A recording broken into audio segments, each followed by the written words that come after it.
Okay, we are live. I'm going to go to speaker view.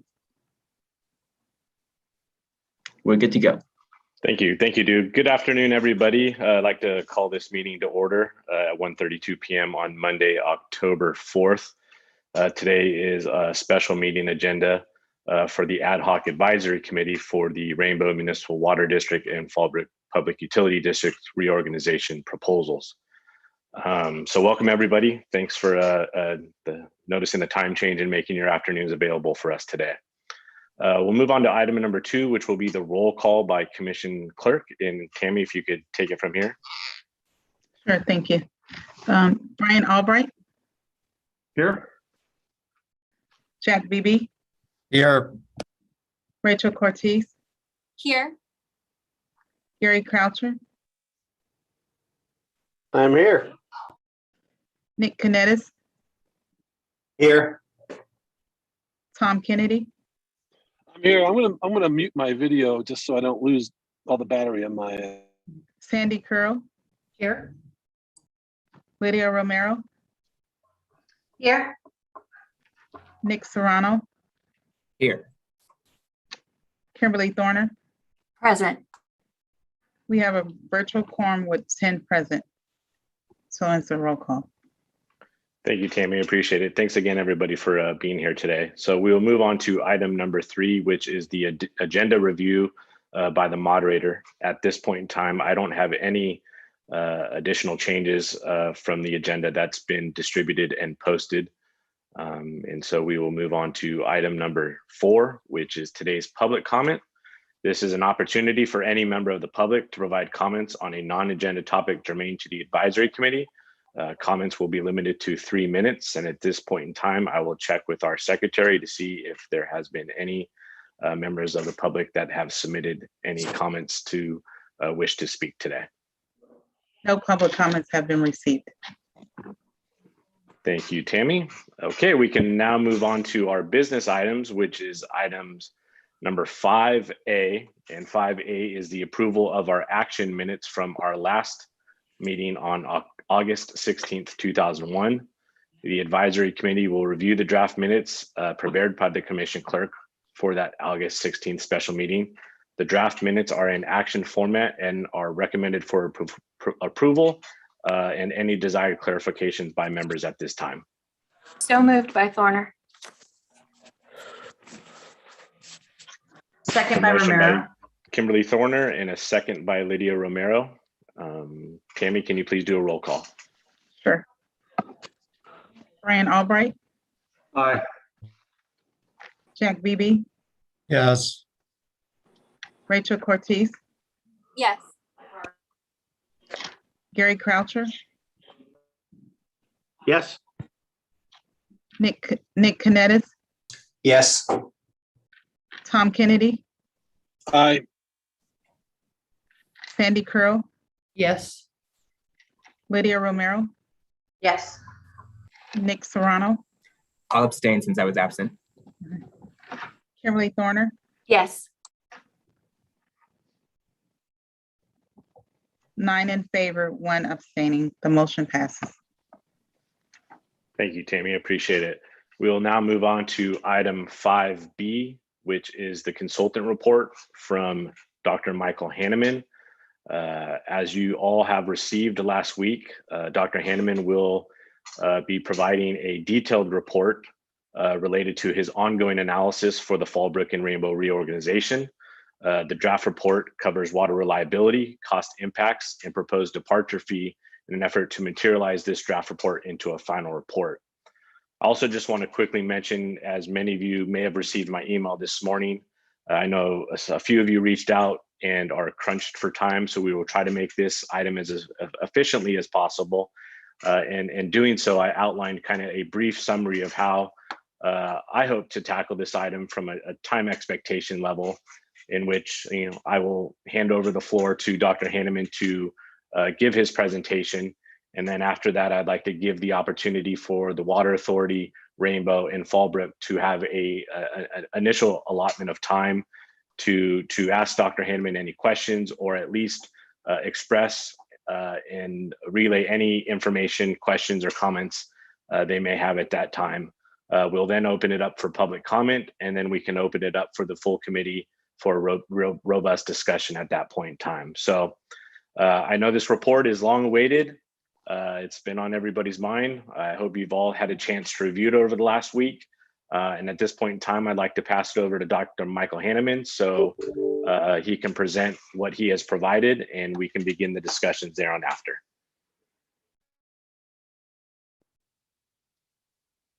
Well, I'll go through the PowerPoint, and you can skip the first page. This won't be very long.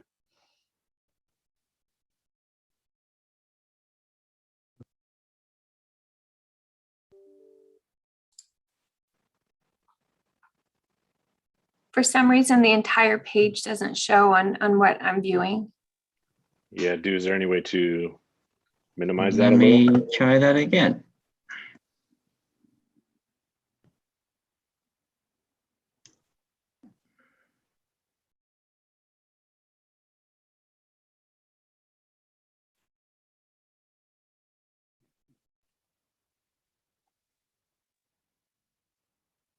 Is it still having an issue?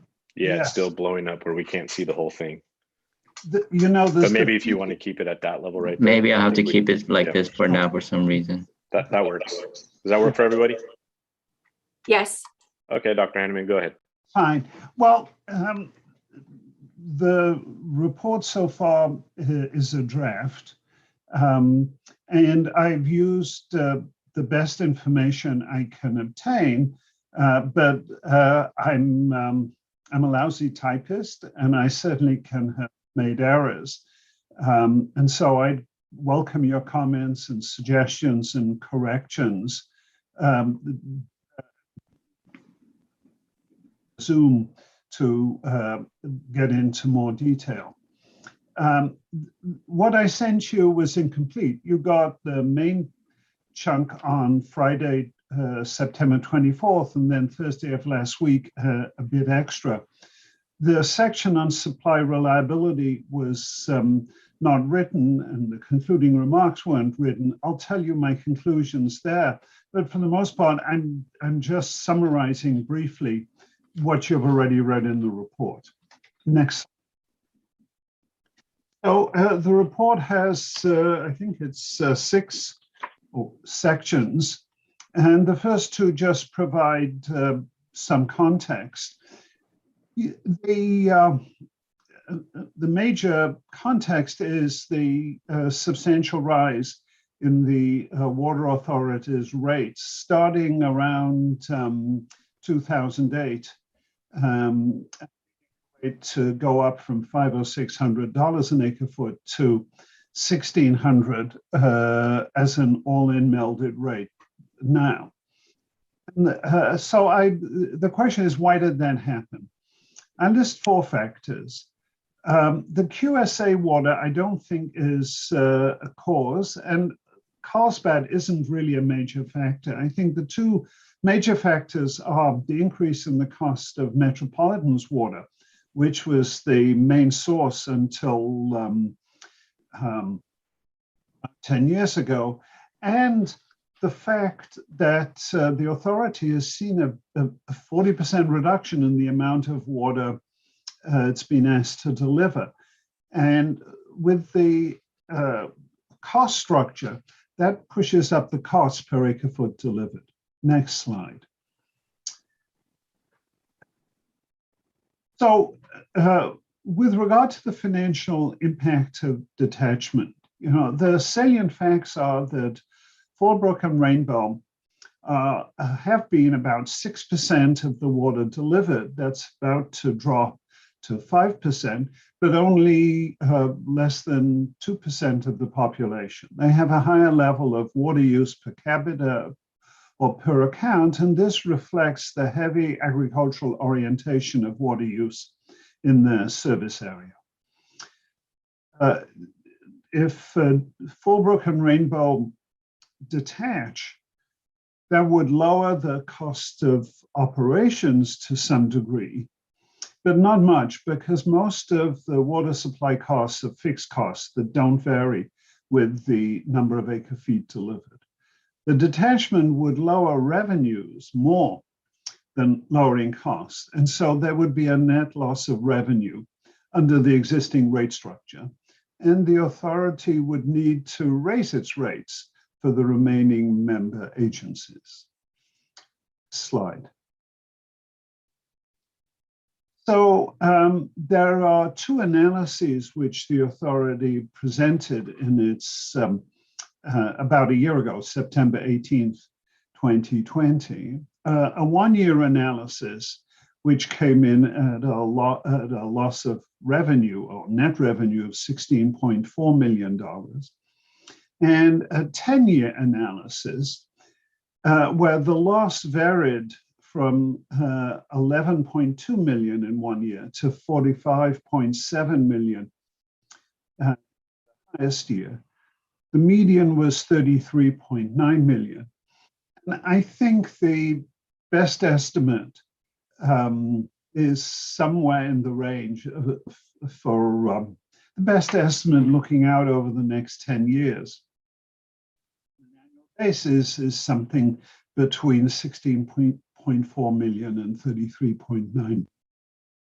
And the variation depends in part on reserves, being able to draw down from reserves in a particular year or needing to add to reserves.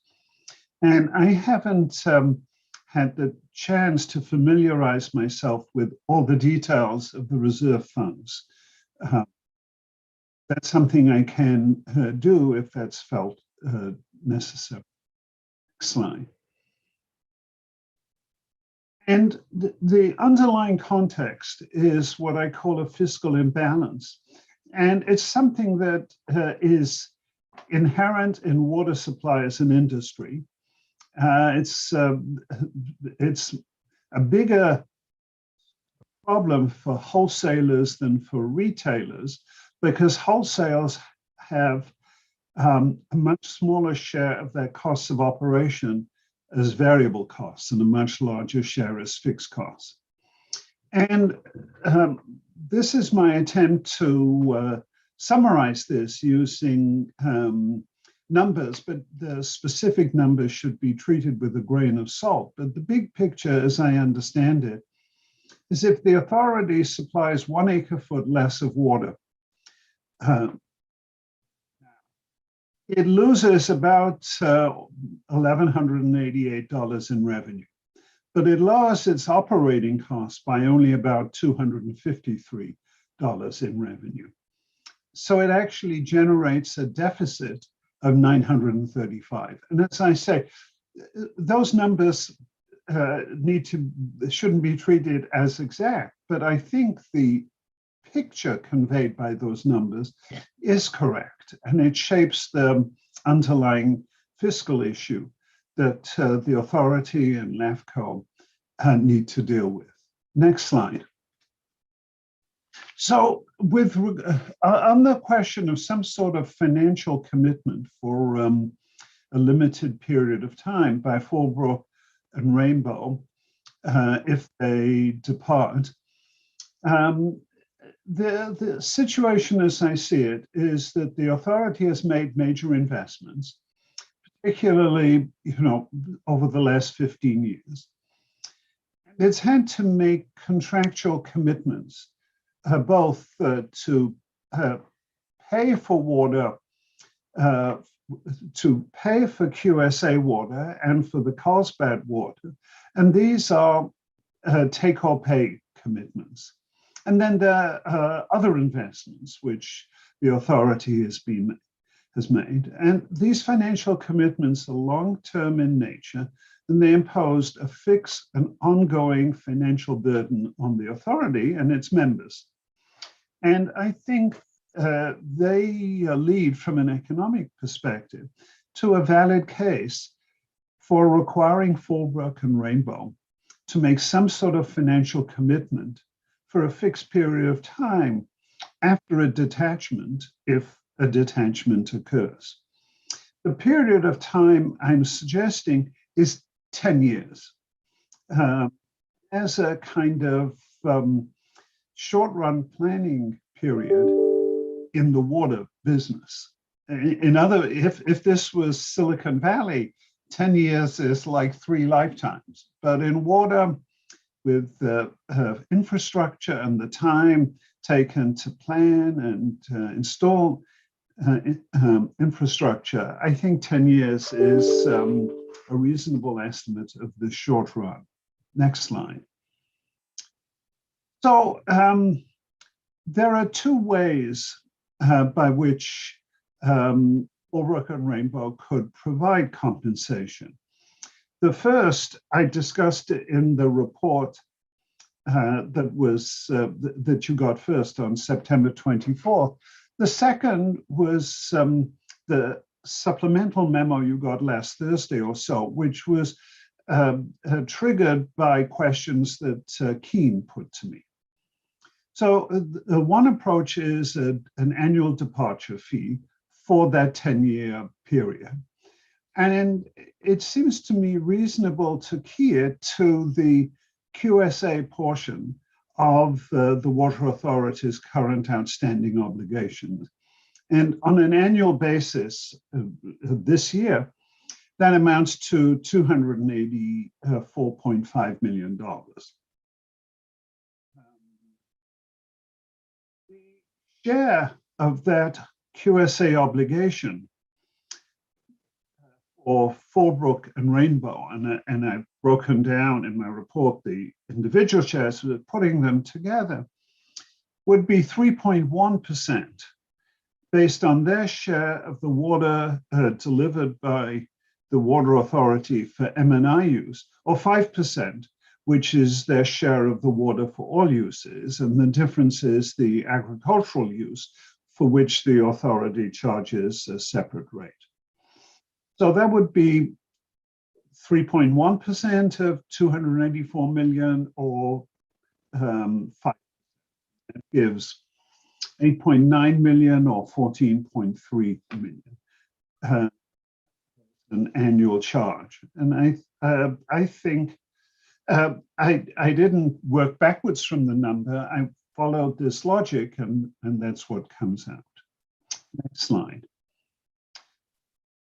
Other approach is some sort of commitment by Fallbrook and Rainbow to purchase water, QSA water, from the authority over a 10-year period of adjustment, subject to a cap on how much water they would purchase, and triggered by the occurrence of a certain contingency.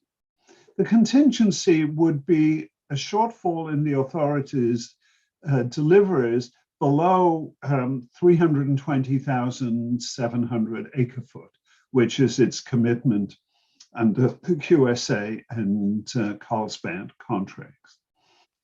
The cap would be not purchasing more water than Fallbrook or Rainbow have purchased recently, either the most recent fiscal year or some other recent period.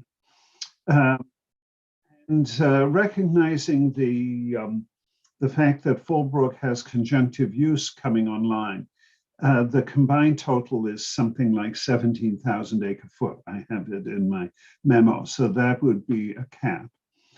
There are operational issues that might arise, and had a chance to discuss this, and so I'm sure there are complications that I haven't addressed, and there'll be the question of what would be charged when this purchase commitment is triggered, and that's something I was hoping could be discussed both by Fallbrook and Rainbow and the authority, and also by the advisory committee. The next slides just fill you in on the sections you haven't seen. So first of all, with regard to water supply reliability, I just mentioned there are 2 types of threat to reliability. One, the wholesale agency doesn't have enough water. For example, there's a drought. Another type of issue is an earthquake or some sort of rupture occurs in a pipeline. So the wholesale agency doesn't have connectivity. It can't move the water to a particular member agency. I'll discuss both of those, but the remarks I'm going to make in the next 2 or 3 slides just focus on the first issue, running out of water, not connectivity, but running out of water. So the key point is that with detachment, the Fallbrook-Rainbow will have access to different supplies of water than they do at present. And also their status as member agencies within Eastern will be a bit different than their status as member agencies within the Water Authority, because they're paying a lower rate than other member agencies within Eastern and some, whereas they pay the same rate schedule within the Water Authority. Eastern has its own supply of water, recycled water and groundwater, but the current proposal is that that water won't be made available to Fallbrook and Rainbow. So as members of Eastern, they will rely 100% on metropolitan water that Eastern gets from Metropolitan. Next slide. So as members of Eastern, Fallbrook and Rainbow will depend 100% on Metropolitan's water. The authority at one time was essentially in the same situation, but with QSA water and Carlsbad, currently it relies only on Metropolitan for only 24%, and this is going to go down, it's projected to go down to 14% by the end of the decade and even lower in 2035. Metropolitan's supply, the majority, 61% or so, over the last 20 years, is state water project water. The rest is Metropolitan's right to Colorado River water. State water project is a less reliable source than than water from the Colorado River, because the state project, the Sacramento-San Joaquin River system, has less storage relatively than the Colorado River system. Within the Colorado River, Imperial has a higher priority, a more senior water right than Metropolitan, and the authority is getting Imperial's, IID's seniority level of water. Now, at present and throughout history, ever since the Colorado River storage system got going in whatever the 50s, California has been shielded from shortage. California, among the 3 lower basin states, California has senior rights than the other 2 states of Arizona and Nevada. So starting the end of this year, Arizona and Nevada are being cut back in the amount of water they can take. California is not yet cut back. Next slide. However, California's use, which would affect Metropolitan and Imperial and other entities, California's use will be cut back if the elevation of Lake Mead falls below 1,025 feet. Last month in September, the Bureau issued new projections showing a 44% chance that this will happen by 2024, and a 2/3% chance that this will happen by 2025. That would cut back the amount of water that California could take. That would be divided in some manner between Imperial,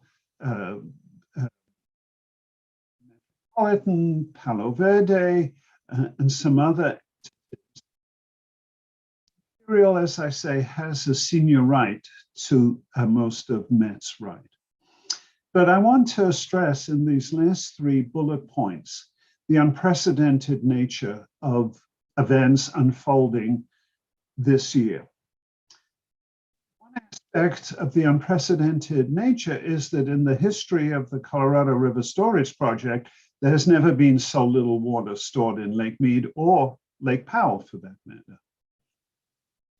The other point is climate change, and climate change is showing up in ways that were expected and ways that have not been expected until now. So what was expected was that under climate change, droughts both in the Colorado River and in the California Central Valley systems will become more frequent and more severe as warming occurs. I was involved in those studies for California. As I say, what's not known is how fast that will happen and how hard that will hit us. But it's clear that that's coming. The train is headed towards us down the track, and we can already hear the train in the distance. What is new, and this is really a development of the last 6 months, there's a dawning awareness that the stream flow models we use, both on the Colorado River and in the Central Valley system, are breaking down. And we measure precipitation, and we've used these models for decades to predict stream flow given the prior precipitation. Those models are turning out to be unreliable and too optimistic. The California predictions made in April were recognized by May to be 10% too optimistic. There was no change in precipitation. There's been a growing recognition that the models we use to manage these river systems are failing because of climate change, because the soil is warmer than we're used to, and that absorbs more water that used to go into stream flow. Next slide. This is my overall conclusion. Fallbrook-Rainbow will have a less reliable water supply if they switch from the Water Authority to Eastern.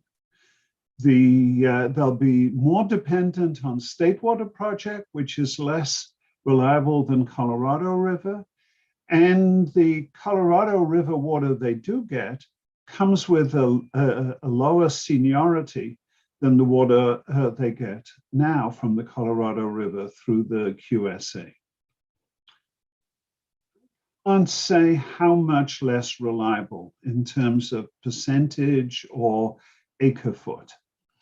And I don't think we're in a position, precisely because the models we're using are now being recognized not to work. I cannot quantify the difference at this time. I also, my assessment is that I don't feel I can say that the difference in supply reliability is material. That's both because the hydrology is uncertain, but it's also because water marketing will play a bigger role on this stage. And it may turn out that water supply reliability morphs from being not having enough quantity of water to having to pay more dollars for water. The supply reliability crisis may become a financial crisis.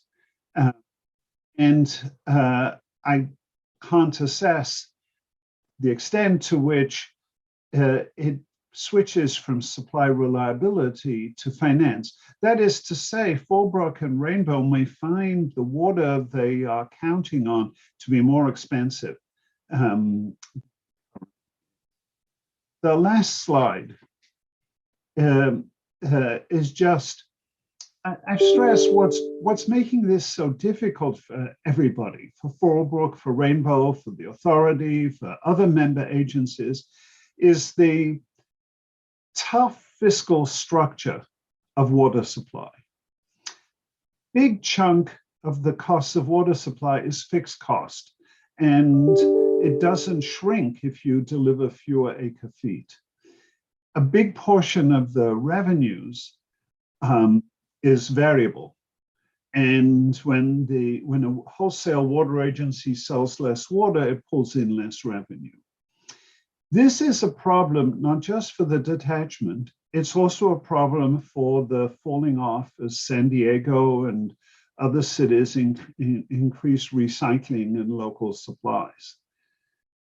And so my final conclusion is, I think the authority is going to have to start planning for financing its existing infrastructure and its existing financial commitments in the face of changing demands for delivery, regardless of whether the detachment occurs. Thank you. That's what I wanted to present.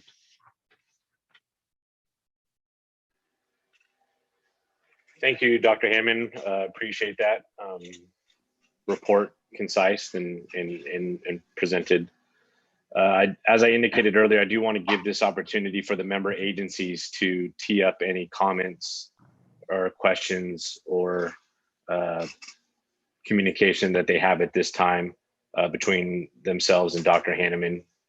And maybe Sandy, if you're open to leading it off from the member agency's perspective.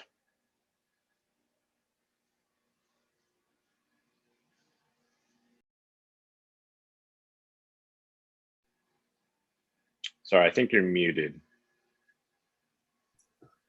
There we go. Wasn't allowing me to unmute. Thank you.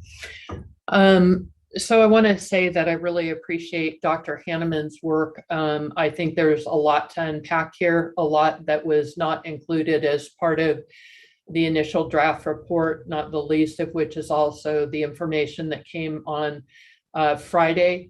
And the request had been that we not provide any responses until after this meeting. So we will be doing that and putting those responses in writing. I would say just a couple of things overall. And if we could put the slides back up, because I want to go to a couple of the slides that we went through. I think first and foremost, the Water Authority is a regional planning agency, just like a SANDAG was created to put in place infrastructure to ensure the water reliability of this region. If you go back one slide, it's it. So talking about the overall conclusions with regard to reliability, and there's great future uncertainty, and that cannot be quantified, the supply reliability. I think, frankly, that's where our board was 20+ years ago when we didn't have any local supply. And they took a look at it and said that uncertainty was a problem for this region, and we were going to make sure that we lessened that uncertainty in the future. And so I think that it really has to be put in that context overall. I think when you're looking at the investments that have been made, they have been made to ensure that the region has ample supply. And to suggest that the full reliance on MWD as being unquantifiable in terms of what that reliability is, I'm a little bit challenged with. And so be happy to talk more through that. I think it's important to say that some of the conclusions that have been addressed don't address the full set of issues that are on the table in terms of impact from these agencies detaching, not the least of which is the, again, fully vetting the water supply issues and sifting through the county shifting of the county votes to MWD to Riverside County and the change in balance of voice that this region has on a larger scale at MWD. And so I think we'll be going back and providing through all of that. I also heard that additional questions were asked kind of in terms of things to be looked at. And I think that has drawn some conclusions that I need some time to process and think about because we just got that. With regard to the reliability slide, you can't say if it's material, but you also can't say if it's immaterial, right? Conclusion about supply reliability. And I would like that underscored.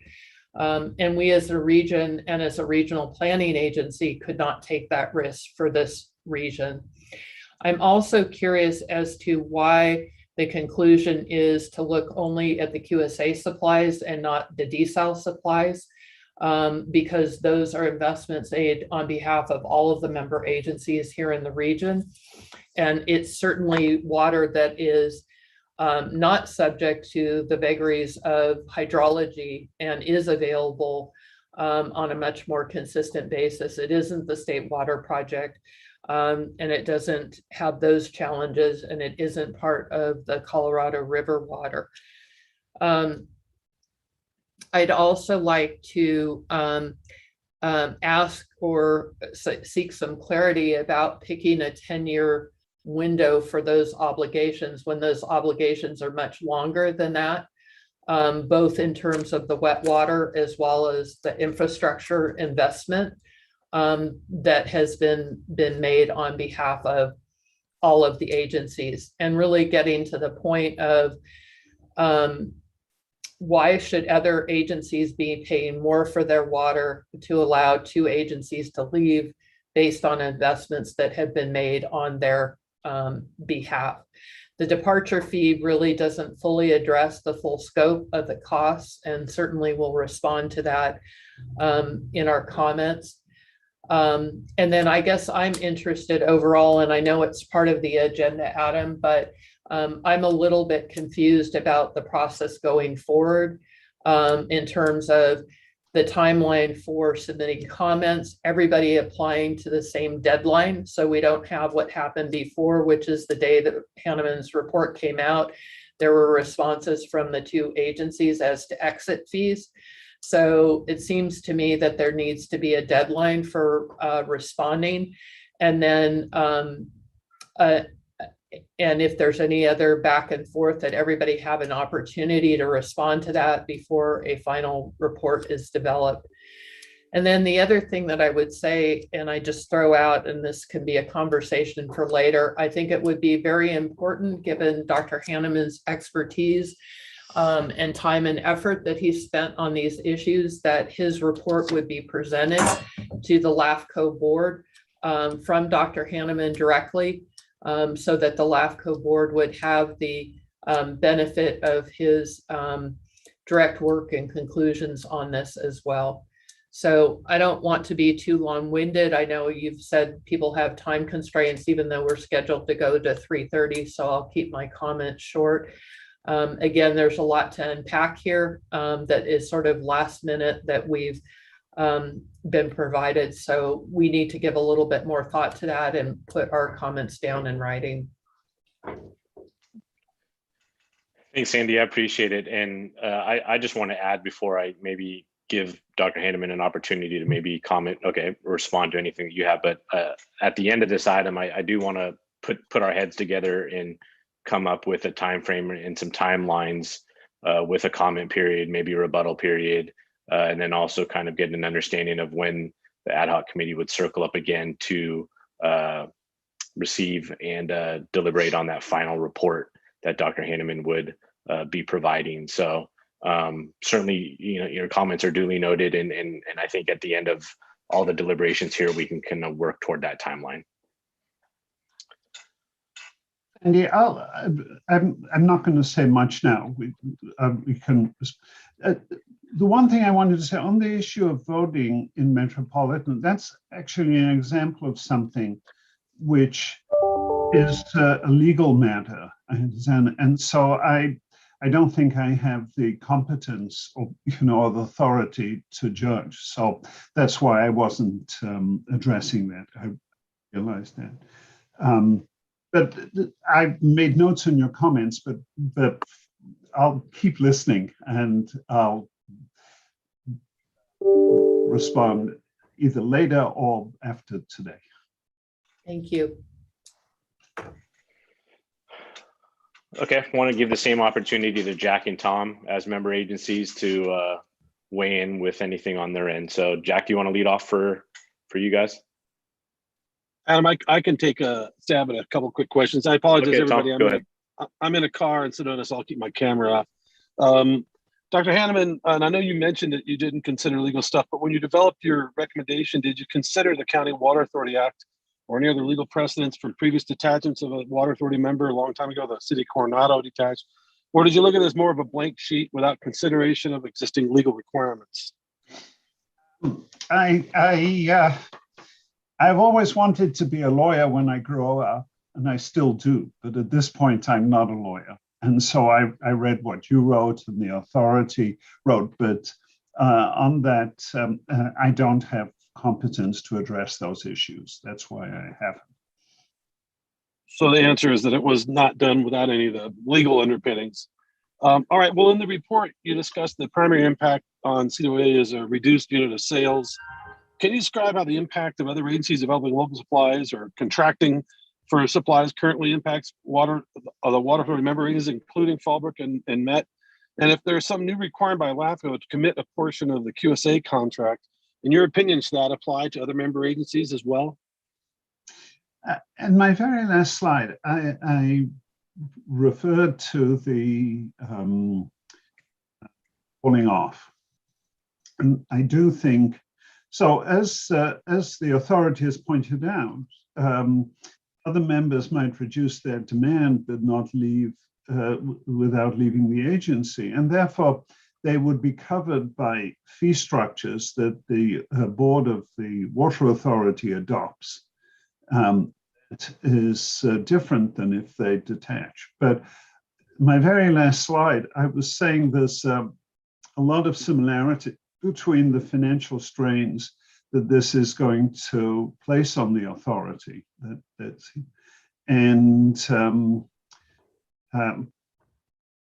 I think it's important not to wait until something happens and then try and deal with it, but really to develop a plan ahead of time.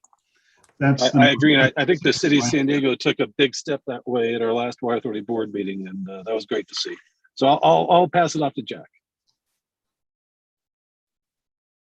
Thank you. Appreciate everyone's time. And yeah, I do apologize. Our letter on the initial report was a little late.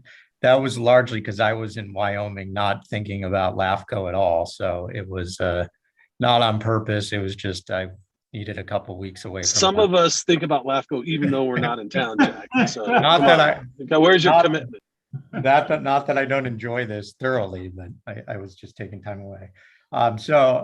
Just a couple questions, and I'm still trying to pull all this together as well. But at the beginning of your report, you sort of highlight this fact that the cost differential between Met and the Water Authority is not driven by QSA costs. That was your conclusion, essentially, that cost is maybe a little bit desal, but that differential, so between, I think you said about $1,700 and $1,200 an acre foot, isn't water supply costs. Is that correct? Yeah, that's. Let me just say, I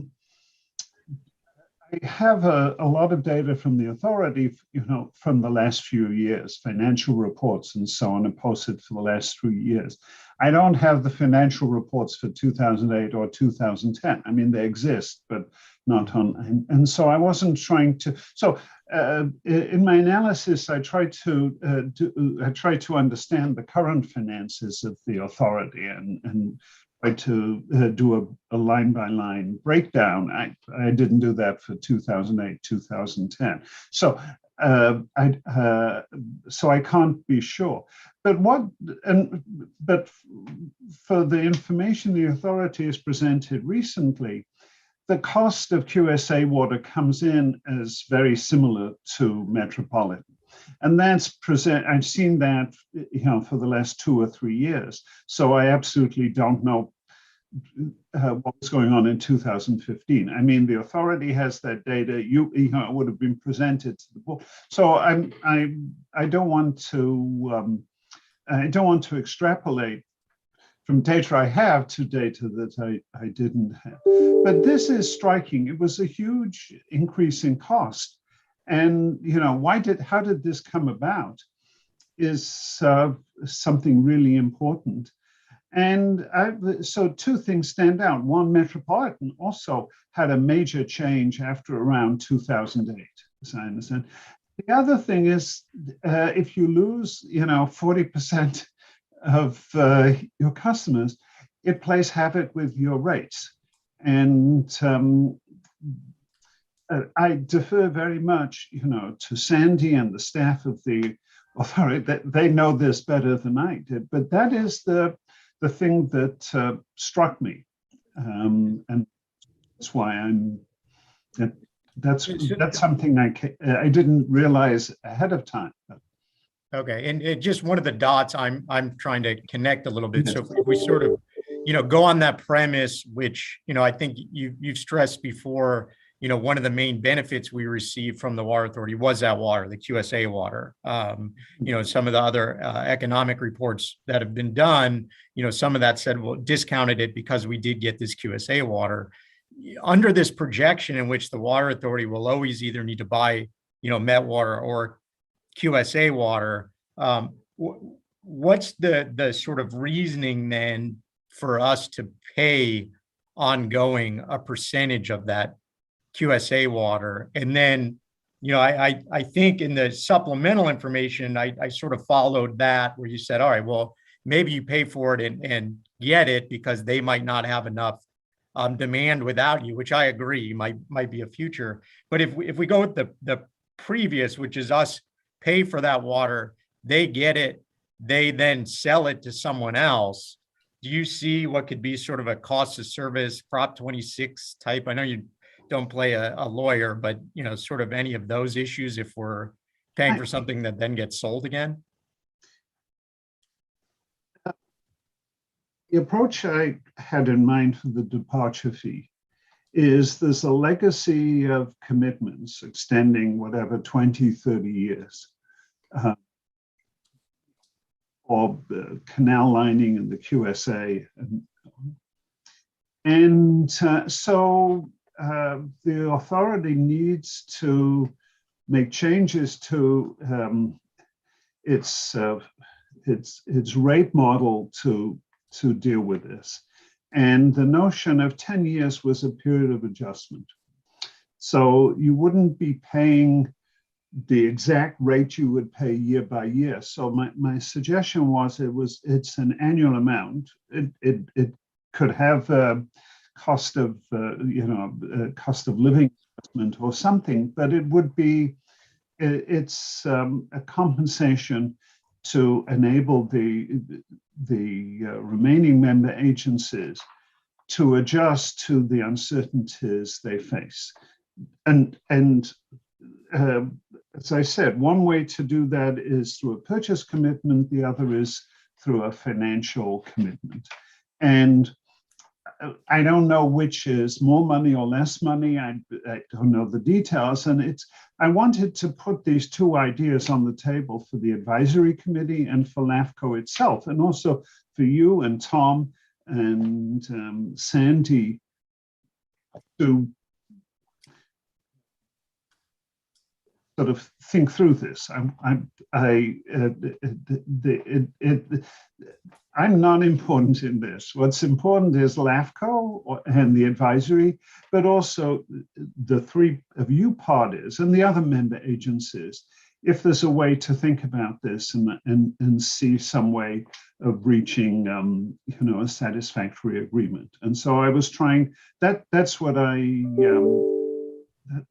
was getting at. Okay. No, and I appreciate the, sort of thought and laying out some options with it. I would just sort of ask, maybe you can consider, now you sort of, run this through and looked at those supply costs, that differential between, Met and the water authority, somewhere $600-700 an acre foot we're talking about. I think one of our issues we had raised since the beginning is a lot of that, if it's not paying for water supply, then it's paying for other fixed costs, infrastructure and other costs, which essentially don't get used by us. And so, still in our mind, if it's not the water supply, has there been money going to infrastructure that, we leave behind and benefit others? You had sort of discounted that previously. And I just wonder if, sort of looking at it again, is if you think that maybe. Well,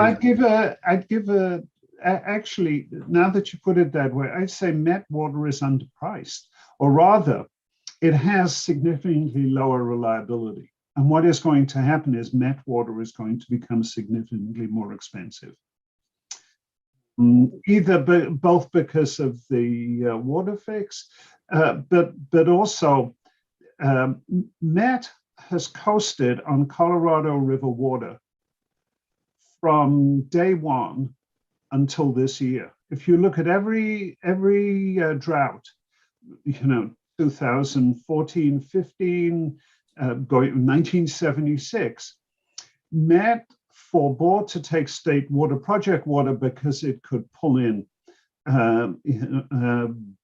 the full amount, even more than the full amount of Colorado River water. In 1976, it was, I think, bursting, pulling in more than 1.2. And that, because of the QSA coming into effect, and then the drought, the Colorado River reliability has, looking, to the next few years, Colorado River is much less reliable than it used to be, and that'll have cost implications for Met. Is it $600 implication? I wouldn't claim I don't. But and so I think part of this is timing. The authority made major financial commitments, in 2000, in over 10 or 15 years. Hasn't had to. It made a commitment with West Side, Reservoir, East Side Reservoir, but its big commitments were in the 60s and 70s with the State Water Project. And so the authority and Met are out of sync. And this has been a period, the last, whatever it is, 12 years, where the authorities' rates have skyrocketed. Met will have some of that, over the next 10 years. And I can't say the amount, and I haven't studied Met, but I'm saying that's part of what's going on. Yeah, and I appreciate, I think, just to wrap it up so we can move on, I really appreciate that. And I'd say we agree on that concept, that there's much uncertainty in terms of, is the Colorado River a good bet, and sort of banking on that high priority water, being bulletproof? Is that what the future is? Is it more diversified with, State Water Project, Colorado River, local supplies? I definitely agree there's much uncertainty. So I appreciate that outcome, and agree there's much uncertainty on price in the long term. So appreciate that feedback, and I've got no other comments at this point. Okay, thank you, Jack. Sandy, I think you raised your hand again if you want to. Yeah, just a couple of clarifications. Number one, the costs for the water authority costs are substantially impacted by what Met charges and how Met has charged us over that time period. Quite a bit of that growth has been directly due to Met. Secondly, to clarify the comment that was made earlier, the water authority has been planning for a changed environment. We have 3 major projects, potable reuse projects, that we have planned for in our urban water management plan. And that has been on our radar for a long time. What has not been planned for and is new is a excommunication from the water authority by 2 member agencies That was never in the cards. It was never part of a plan or a roadmap. And I think one can rightly understand why that is the case. I think the third issue that I have is, and Jack just even said it, is there's huge uncertainty about costs. There is the commitment that's made is we're going to get lower cost water by going through Eastern. Met has substantial investments that they're talking about right now accelerating, including the Carson potable reuse project.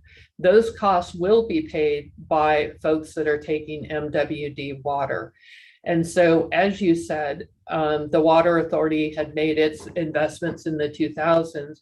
Met is getting ready to make more investments that are going to affect the price of water. And we don't have Met's rate model, so we don't know how those costs are allocated or determined and how they're passed through. So I just want to put this on an even playing field when you talk about our costs and what the costs will ultimately be to Rainbow and Fallbrook ratepayers if they go to essentially metropolitan. And so you want to talk about insured guarantee of reduced rates. I think that needs to be underscored. I would also say that we have been planning for changes in our purchases. We created a supply reliability charge several years ago, which recognized the investment in desal and QSA water as a fixed charge. I hesitate to say that there aren't many other agencies at a wholesale level that have looked to do that, nor has Metropolitan. So to suggest that we have not been planning or recognizing the change in our environment, I think is inaccurate. What we didn't plan for, I think, and no one planned for, was the level of conservation measures that would be implemented and how everyone's demand would drop from what we saw as a peak in the 2000s. I don't think anybody could have predicted that. And so we're now managing through that situation. But I would say that those investments to have access to water, and as you point out, because of Met's heavy reliability on the state water project, and we're looking at a 0% allocation probably for this next water year, they are going to quickly be faced with potential shortages, where the Water Authority, being much less dependent on Metropolitan and having its own local sources, will be able to weather that storm. Now, folks have talked about whether the investment is really worth the reliability. That's another part of the conversation, but I think there's unfolding dynamics all over the place that have to be considered within this. And then to the Colorado River, we all acknowledge the Colorado River is in distress. We recognize that there are going to be actions taken to forestall worse conditions coming. The reality is that the Water Authority has some of the highest priority rights on the Colorado River, and we're going to be very far down the line in terms of those cuts. And I don't think that can be underestimated either. So I just wanted to add to those few comments. Andy, can I just say, I recognize and admire the professional staff. What I was getting at was urban water management plans don't discuss revenue or fiscal. They talk about water, not finances. That's the thing. So of course, you project the potable reuse in San Diego and elsewhere, and you acknowledge that. And of course, that's where I got my numbers from. But they say nothing about sort of fiscal implications. And so, and I know you and your staff are aware of this, but it's and let me say, I think the problem is, the issue is, and I think this is true in Metropolitan, it's true in the San Francisco water system and others, the member agencies want the authority, the wholesaler, to make investments, but they don't want to commit to take or pay contracts. They've never wanted to do that. It's not just San Diego, it's all the other systems I know. And that's not going to work. I mean, that's with the outbreak of potable reuse, finally in California and other things, this is an impossible situation for water wholesalers. And it comes from the reluctance, the flat out unwillingness of member agencies to make commitments. But I think Met is going to face these stresses, and other wholesalers in California and elsewhere. And so so when I talked about not planning ahead of time, it's not that you are aware of it, it's that your member agencies have been unwilling to anticipate the future. And that's a luxury that we can't afford and they can't afford. And that's where I'm coming from.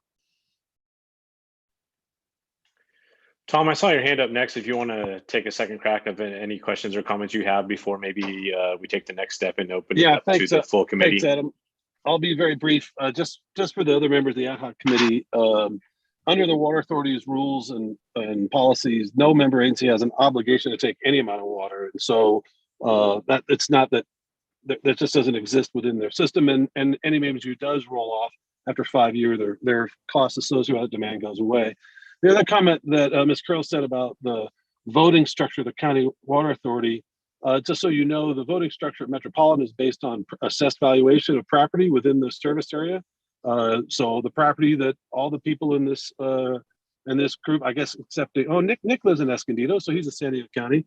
That property value that gives the Water Authority that vote is owned by these people, and so the property valuation in Fallbrook-Rainbow, therefore the votes on Met's board of Fallbrook-Rainbow belong to those property owners. They're not the water authorities to win or lose. And finally, with regard to LAFCO and the discussion of whether Met's prices are going to go up or down in the future, that's really not germane to a LAFCO decision. Plenty of member agencies develop local supplies or get supplies that are more expensive because they find it to be a rational thing for them to do. I'm sure Pure Water Oceanside is more expensive than buying water from the Water Authority, but they found that that was the value to them. And so our board, even if Met supplies, which we don't agree with, but even if they were going to be more expensive, that's up to our board to decide what the best choice is for our ratepayers. And then finally, just over half of Rainbow supply is under the ag program. And then the Water Authority rules, that's defined as Met water, Met deliveries. Those are defined as Met deliveries. And so our number one thing at Rainbow is to preserve our agricultural farmers and our economy that we have, the only economy we have. And so we're already on Met reliability, and that works for us. And so it's not material, as Dr. Hanneman said, and it's really not really a question here that makes any difference for most of our customers. So I'll leave it at that. Thanks, Tom. Okay, I do want to quickly shift gears here and open it up to the full committee. And I do want to take an opportunity that hopefully maybe if it's okay to call on each individual remaining committee member to add anything into the record as they see fit. And I might as well just start with some of the hands that I've seen that have been raised. So Rachel, I think I saw yours pop up first. So if you want to have the floor, here you go. If Kimberly wants to talk first, she can, because I know she needs to leave. If that's okay with me. Kimberly, you've been passed the baton, so Thank why don't you. you take a lead-off position here? Thank you. I appreciate that. Thank you, Rachel. Dr. Hanneman, I just want to say thank you for the body of work and getting us here thus far. A very complicated topic, and you put it very sequentially in layperson. So I appreciate that. You did say something today that concerns me. I did grow up to be a lawyer, and so I am always worried about setting precedent, right, for future actions. And one of the things you said today was detachment and falling off are not very different. When I take that statement and I combine it with what's in your report, and I think you highlighted it today on slide 7 of 14, that the Water Authority's commitments impose a fixed and ongoing financial burden on the Water Authority and its member agencies, that leaves me concerned that if this report goes to LAFCO and gets adopted in that form, that it's basically saying that all the member agencies have a fixed burden, a financial burden, that burden's ongoing for the investments made by the Water Authority. And I do agree, the investments create the reliable water supply here in San Diego County, but I am concerned it could be used in the future for any agencies developing local supply, that we are then legally bound beyond being a member agency of the Water Authority and having to pay whatever rates they impose in the future.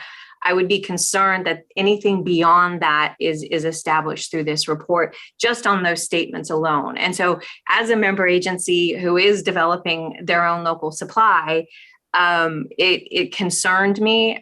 We will still be a member agency of the Water Authority. We still will be obligated to pay whatever rates are set in the future.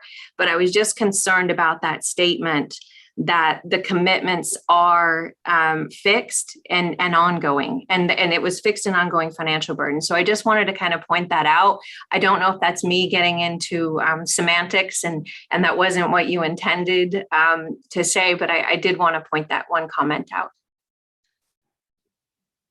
That's so, I mean, the commitment is fixed and ongoing. And so the question is, what's the implication? And the way I was framing it was a fixed period of time that wasn't that long, which was giving the wholesale agency a period of adjustment. And I suggested 10 years. Australia used in a similar situation 10 years, and then subsequently reviewed that and maintained the 10 years. But there is some period, I mean, whether it's 10 years or something else is, for the advisory committee to think about and the LAFCO. But if you think of this as an adjustment and a commitment for a short period to enable the adjustment, some version of that might be a reasonable precedent. I understand the other approach, which I discussed just in the memo at the end of last week, is a purchase commitment.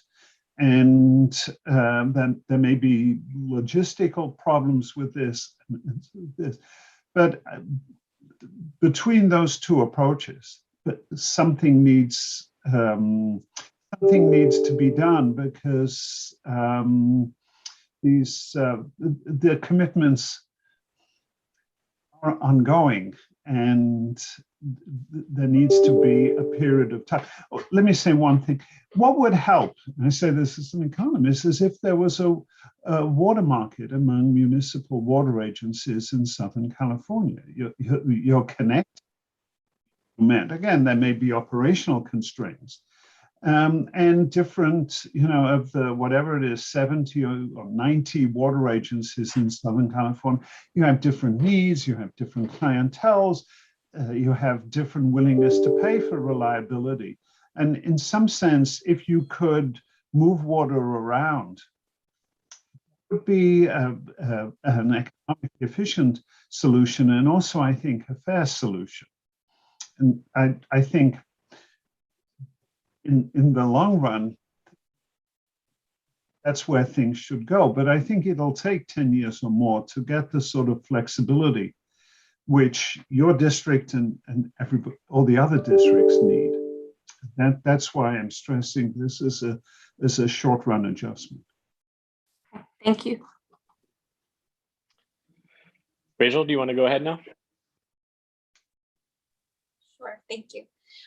I guess my question is more conceptually how to think about the detachment fee or the obligation, I guess, to buy, because it seems that that's not necessarily going to happen, but it does seem that if it did happen, it would have an impact on costs. And one of the question is, does it impact the ratepayer? So is that something that's going to be decided before we kind of have a discussion about the final reporting? Or is it something that we're going to have to think about as this could happen and take that into account when you make your decision? Does that make sense? I was thinking of the latter, but I'm open, it's really where you'd like me to go and where you on the committee want to go. Okay.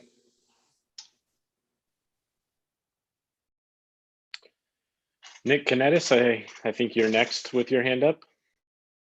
Thank you, Adam. And I know I've had audio problems in the past, so if it's occurring again, just let me know and I'll call in on the phone. We're good. Dr. Hanneman, really appreciate your presentation discussion with regards to water reliability today, particularly given there was nothing in the draft report that touched upon that. So I do want to make a few comments with regards to that. You pointed out, rightly so, that Eastern does have a robust local water supply between groundwater, desalinated groundwater, recycled water. It's about 50% of our water supply, and it only continues to grow in percentage as we continue to invest and expand upon that. You also said that, I think you said rightly so, that Fallbrook and Rainbow would not receive any of that local water supply, and that's accurate because we don't have the infrastructure to get that to them. But we pointed out in providing materials and information in the past that they do benefit from our local supply, and the fact that the way we would approach this is that the more robust our local water supply is, the more we can free up allocated metropolitan water for Fallbrook and Rainbow's benefit, and that's how we would approach this. We would look at Eastern's allocation on a regional basis. And as long as we can provide that water to our member agencies within that allocation, then we're 100% reliable in providing that water. As I pointed out in the past, and as you know, we've looked at this very, very closely because it's extremely important to Eastern to make sure that if Fallbrook and Rainbow do annex into Eastern, that and none of our current customers or future customers are going to be impacted because of this. So we've examined our ability to reliably supply Fallbrook and Rainbow, and we've looked at it under a number of conditions, drought conditions, and allocation scenarios, and have each time concluded that we can 100% or greater reliably provide the water to our customers with and without Eastern.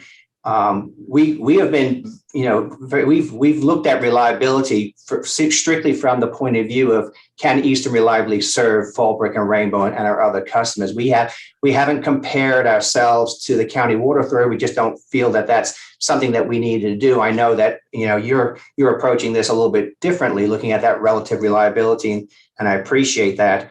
But I just wanted to emphasize that we have looked at this under a number of scenarios, and in all cases, we feel that, and 100% believe that we can reliably support Fallbrook and Rainbow and provide the water that's necessary.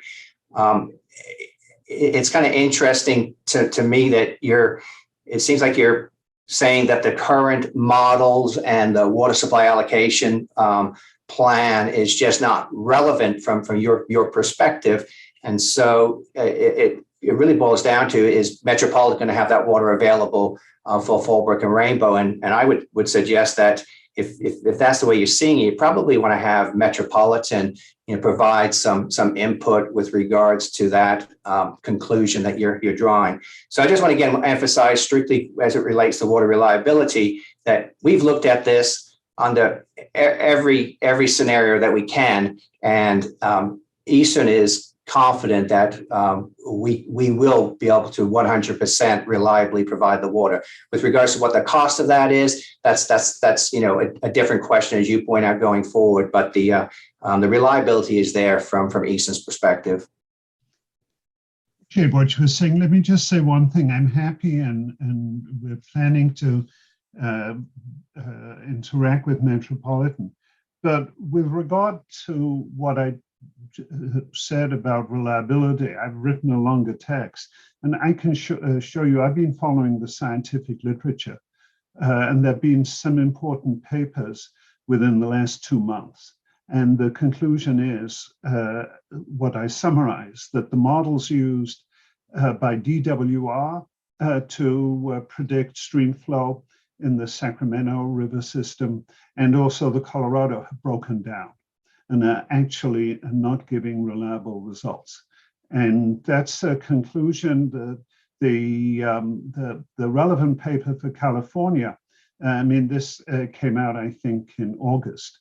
this is recent, but I am following the scientific literature. I'd be happy to discuss it with Matt, but it's, so this is not me as an economist, this is me reading the literature now on how climate change is affecting modeling in California and Colorado.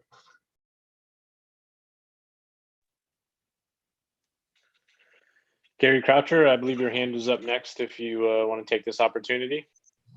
Sure, I appreciate it. Just a couple things, and just within the comment by Eastern in regards to their reliability, I appreciate that, and I know they've done a great job in investing as well. But part of it is with the $11 admin fee that the two agencies are going to be paying. How much of the system that your ratepayers have paid for to increase that reliability will they have access to? And it just goes to that if the ratepayers of Eastern have paid for all of that infrastructure, much like San Diego has, and we distribute it throughout all of our throughout the entire region. That $11 is going to cover the investments that you've made for the other ratepayers as well. It's kind of my first thought, and it's almost like Eastern at that point would then be subsidizing the others as far as with the increased reliability that comes from Eastern as opposed to just from Met. But I think starting off with some of the different things, and I know that before when I brought up some of the history, let me turn this a little bit so I can try to get some of that sun blur out of there. I know that we're focused on the report today, but as we move forward, it would be nice to be able to talk a little bit about some of the history as far as getting here. And I know that Dr. Hanneman's report is focused on those three areas, but there will be some other areas that I think that before we bring it to the LAFCO board, some ideas that we have and some concerns that we have that are outside of the report. So I look forward to that as well. But I think one of the key things is that the San Diego County Water Authority really is here to protect the region. That is one of the reasons why we were formed, and within the pipeline that was brought down in from San Jacinto, the process that took from everybody involved, and just knowing some of that information, I think helps within the process. And then what other options are out there? I think one of the board members at LAFCO had said, why something so drastic for a detachment to another region outside of the San Diego region? One of the things we've done well is work as far as regional planning, just like SANDAG, just like the fire service had done recently within the county, just like the Air Quality Control Board, and a lot of the different things that we work together as a region for the benefit of the region versus just singling out individuals. But I think the County Water Authority has been recognized up and down the state and even nationally for doing the right thing as far as trying to follow the governor's recommendations as far as getting off or reducing the reliance on both the Bay Delta and Colorado River. And it couldn't be more obvious now, the importance of that. But like I said, I think Dr. Hanneman's report also talked about one of the major reasons for the impact right now is the decline in water sales. 40% decline in water sales is significant. So the more we're successful with conservation, the more it hurts us. And but that we feel that hurt regionally. We feel that not just at the local agency, but regionally, and Met feels it as well. So it will be compounding within the process. But I think while it did cover QSA, I do think it's important to know Carlsbad as well, and the cost within Carlsbad. And initially, the fact is that there was 9 agencies that wanted to do the Carlsbad desal, and the Water Authority stepped in when that wasn't going to be financially prudent because of the ability to get the right financing with it. So the Water Authority did step up, and it did do that. And within that process, leading into that, Rainbow was one of the lead agencies.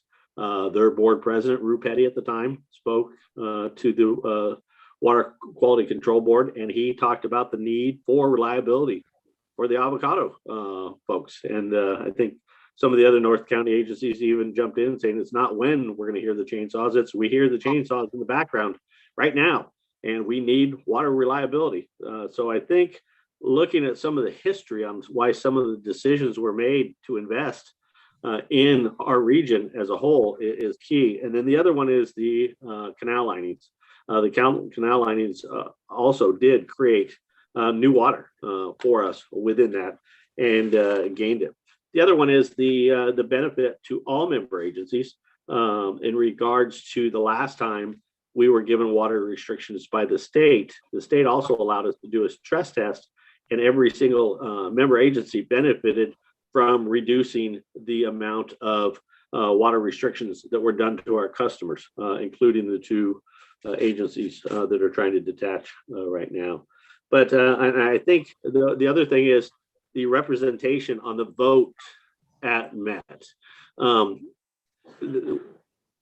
None of our individual agencies have their independent. It's done by the wholesaler, and yes, it's done by the property values, but it's also does the San Diego region want to be represented by the San Diego region, or separated and having the San Diego regional issues decided upon by Eastern.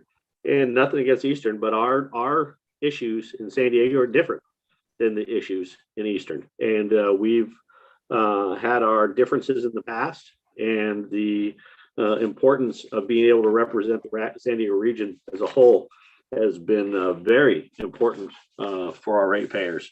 But I think also within the other areas, I think some of the things that have been put out to those member agency ratepayers, and I haven't seen anything different unless I just haven't seen it for whatever reason. But I still hear the same message as far as the same water, same reliability, and that's not accurate.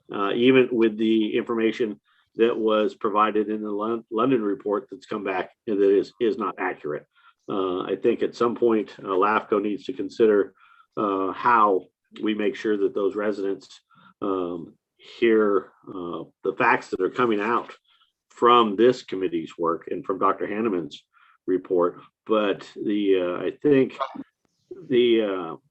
just a lot of different things, but the infrastructure and the rest, and it says it in one of the previous things that we had was, I keep hearing that those two agencies do not feel, the general managers from those two agencies do not feel as though they benefit from the investment in the infrastructure and including water supply, or not supply, but storage issues within the process, because they don't get it.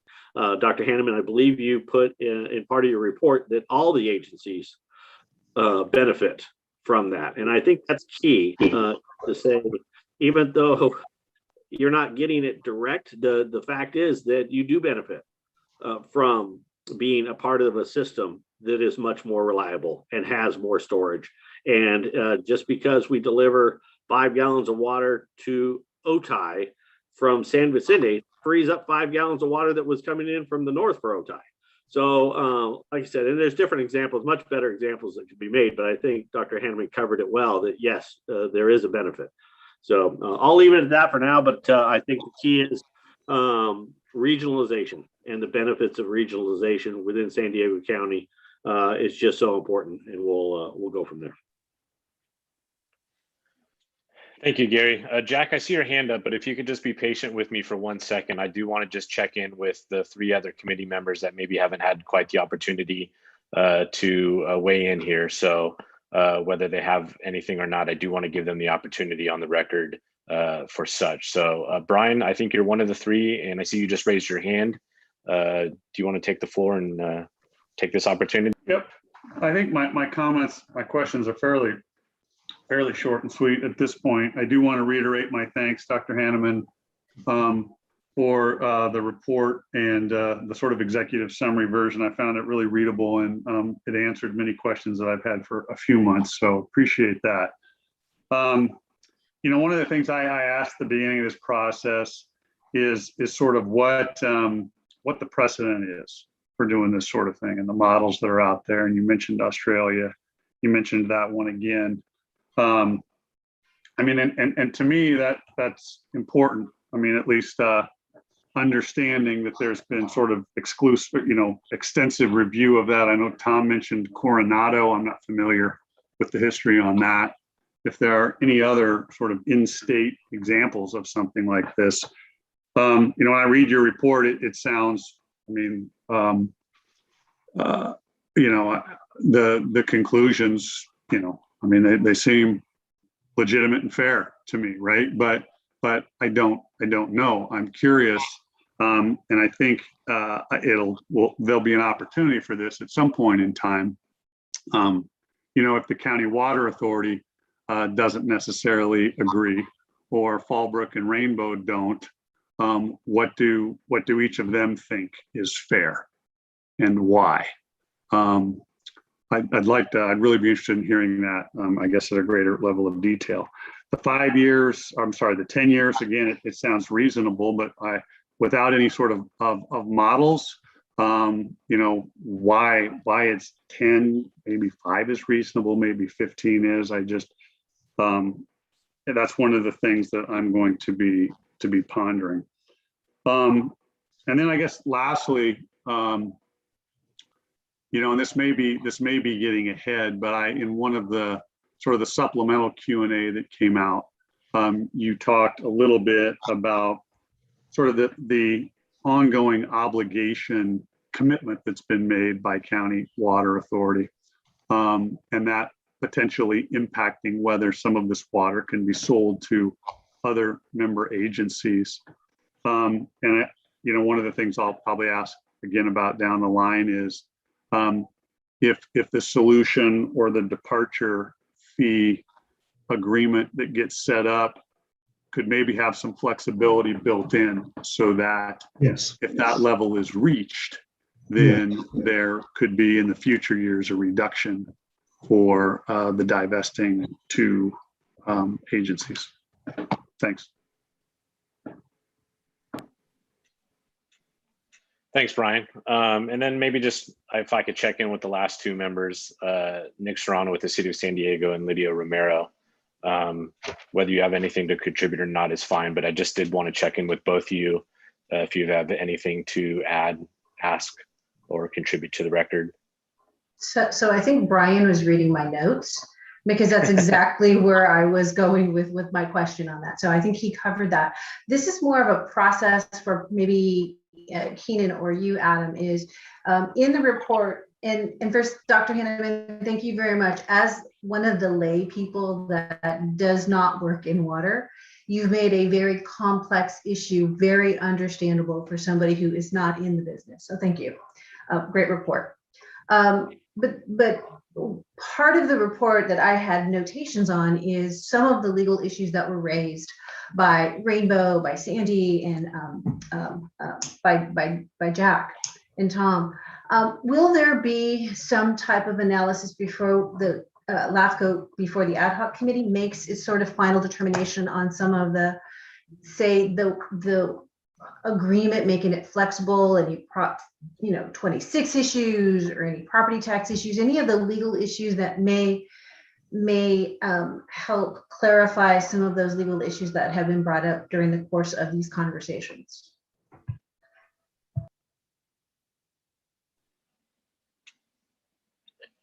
Keenan, I don't know if you want to help me out here, but I'm not aware of any kind of discussion or deliberation of any legal aspects of what this ad hoc committee will be considering, other than just the facts of the report and what Dr. Hanneman is providing.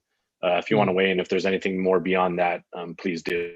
Well, no, so I would double down, Adam, on what you said. However, the ad hoc committee has signed off on these 3 questions for the professor. If there are additional questions that the ad hoc committee would like to either advance, or if there's interest in, allowing for a flexible meeting where we are going to ask all the committee members to go on record, at least on these 3 questions, I think me and Adam can work offline and kind of cabal with the committee members in some degree, and then come up with a way to stay out of the legal realm, but also address, I think, some appropriate associations. So a long way to say, Lydia, you've piqued our interest, and I think me and Adam will be flexible in figuring out the agenda, which I know we're going to talk about in a little bit. Thanks, Keen. Nick, just want to check with you real quick. Nick Serrano, I mean, if you have anything to add at this point in time. Thank you for that. I appreciate that. You know, I don't have much to add at this point. Dr. Hanneman, thank you so much for this report. As someone who is new to working on this, you educated me on a couple things, but obviously there is a lot to consider, particularly from the city's perspective. So again, just appreciative for your work and for providing us with this report. And that'll conclude my comments. Thanks. Thanks, Nick. Appreciate it. Understood and respected. Yeah, there's a lot to digest here. So we'll continue to move along through that process, and we're here to help in any way possible. So let me circle back with some of the members that have their hands up for a second round. And Nick, do you have some more to add? Yeah, thanks, Adam. I just want to respond very briefly to some of Gary's comments. He talked about the fact that Eastern would only be charging $11 an acre foot admin charge on top of the Metropolitan Water would result in Eastern's current customers subsidizing Fallbrook and Rainbow. I think that's what I was hearing him say. I just want to clarify that that's absolutely would not be the case. The local supplies that I talked about earlier that we invest in and make available to our other member agencies would not be available to Fallbrook and Rainbow, and would be provided to our other agencies actually at a reduced cost than Met Water. So by investing in those local supplies, there is no subsidy. There would be no subsidy by our current customers. All it simply does is frees up water, allocated water for Metropolitan directly for Fallbrook and Rainbow's use. And the $11 admin charge that we would apply would be exactly the same scenario, same arrangement as what we have in place with Rancho California Water District, which receives Metropolitan directly from Metropolitan Pipeline. That would be the case for Fallbrook and Rainbow. So there would be no Eastern infrastructure that would be utilized to make that water available to Fallbrook and Rainbow. And that's the rationale behind the admin charge on top of Met Water. It's simply to pay for the cost of administrative efforts and essentially billing Fallbrook and Rainbow for that water. So I just want to clarify that. That's something that we very carefully looked at. Our customers would not be subsidizing Fallbrook and Rainbow in any way. Nick, I just disagree with you. So you said something that I do agree with, that Fallbrook and Rainbow would benefit from the local supplies that Eastern has developed, groundwater treatment and recycling, because it makes your overall supply portfolio more robust. And so here's the thing, that's very similar to Carlsbad and the Water Authority. Even if molecules of water aren't conveyed from Carlsbad to Fallbrook or Rainbow, they benefit because other people use that water, other member agencies, and so it makes the overall portfolio of water more robust. So it's the same argument. The authority has a supply reliability charge, which makes water users who don't get desal pay partly towards it. So in that sense, districts like Fallbrook that don't actually get molecules of water from the desal plant pay something towards it. And that's the difference vis-a-vis the $11 charge. But the Rancho, for example, California doesn't pay towards the cost of the desal. The groundwater desal and recycling. That is a difference. So the underlying argument that there's a benefit to all the member agencies from local supplies holds, but there is that difference. There isn't at this point an analog of the reliability charge in Eastern. Yeah, if I could just respond to that, I agree with you. I did say that Fallbrook and Rainbow definitely would be benefiting from our local supply projects. And these are local supply projects that we would be investing in regardless of Fallbrook and Rainbow. They get the benefit that that's a supply that's available to Eastern that then would free up metropolitan water for their use. But the water that they would be billed for would be the metropolitan water, and the cost to Eastern to administratively make that water available. They would not have to be paying for any other Eastern infrastructure associated with it.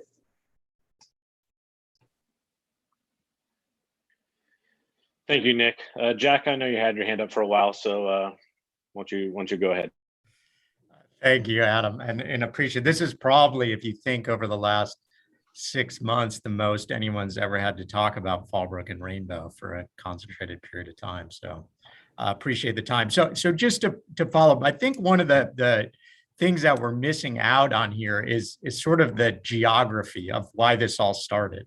So because of where we're located, we have connections right off Met's pipelines, right? So why don't we have to pay Eastern's charges that they're serving people out of the east end of their service area for? Because we don't need that infrastructure, right? So if we were out in San Bernardino County, then we would have to pay as a retail agency of Eastern because we would need that infrastructure.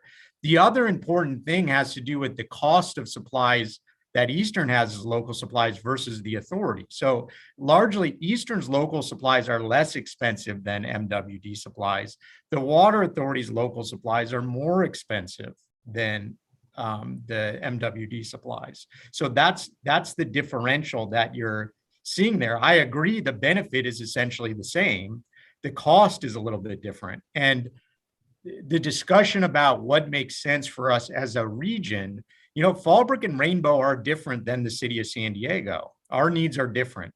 So the idea that we said, hey, we need desal to keep avocados, you're not growing avocados on desal water. At $2,800 an acre foot, there are no avocado trees left in Fallbrook service area. That's, we've seen it over the last few years. If I told them their water costs were going to go to that would be the end of that business here. So that's really the driver for us, is due to our location on Met's infrastructure and the fact that we have another wholesale supplier with a different cost structure that fits our needs.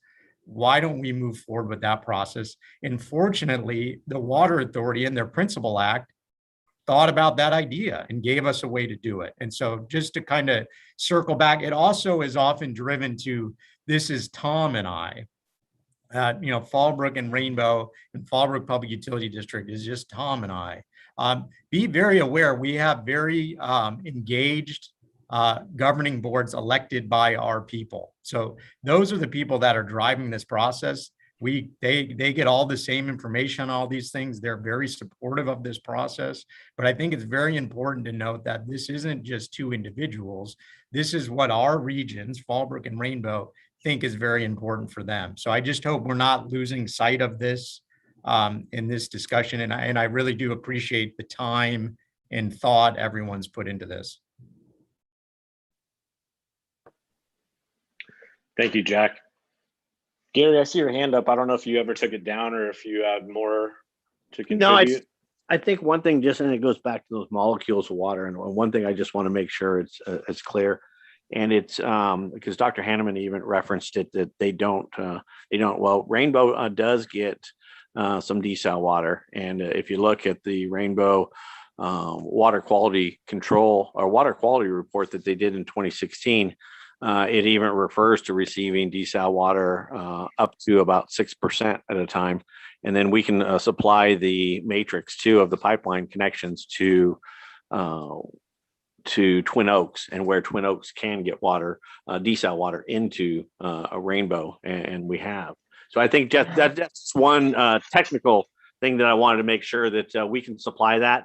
but really the reason my hand went up was I've got some questions that I'd love to be able to meet with Keen with, just to sit down and help me understand the process of how LAFCO would work post detachment if it were to occur, and just to better understand, for me to just have a educational series with him to be able to go over some of that. And then if there's stuff that comes out of that question and answer, or his education to me, that he feels or I feel would be helpful to the group as a whole, we could share it. Or if anybody else wanted to attend that same session, that's fine. I'd love to be able to sit down with LAFCO staff just to kind of better understand the process, not only that we're going through now, because and I'm glad he brought it up in regards to we brought in, and we're at the phase with Dr. Hanneman that we had the 3 primary issues. If we have any other questions that we need to go after or have answered to better understand things, as far as impacts, that we'll be able to bring those up as well. So at what point do we bring those questions in? And but I guess the biggest thing is I'd love to sit down with Keen or somebody from staff to be able to just have a discussion on some things that would help me better. We can make that happen, Gary. Thank you. Yep, Gary, more than happy to help you with that as well offline, so we can coordinate and provide that opportunity to you. Tom? Thanks, Adam. I just want to let you guys know I have to jump off. I've got some Red Rocks to visit here in Sedona, so I think I'll let Jack fill me in on the last part of the meeting. But thanks to everybody for their time today, and I look forward to the next meeting.